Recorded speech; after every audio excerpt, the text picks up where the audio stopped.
Grandpa's loaded dice scandal.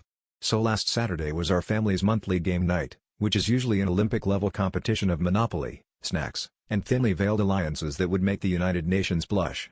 My grandpa, who insists on being called the Dice Whisperer, showed up with his own set of dice in a velvet pouch, claiming they brought him luck ever since he won big in Atlantic City, 1972. Nobody questioned this, possibly because questioning Grandpa's stories leads to a 45-minute lecture on the virtues of polyester suits.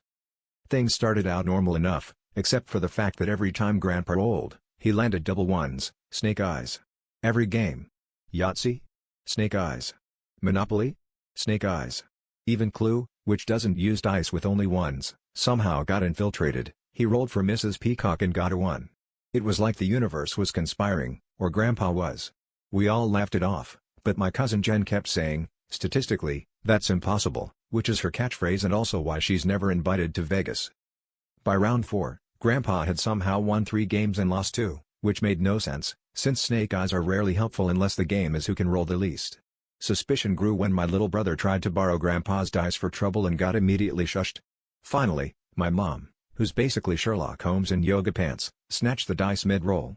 She weighed them in her hand, raised an eyebrow, and said, "Dad, these feel funny."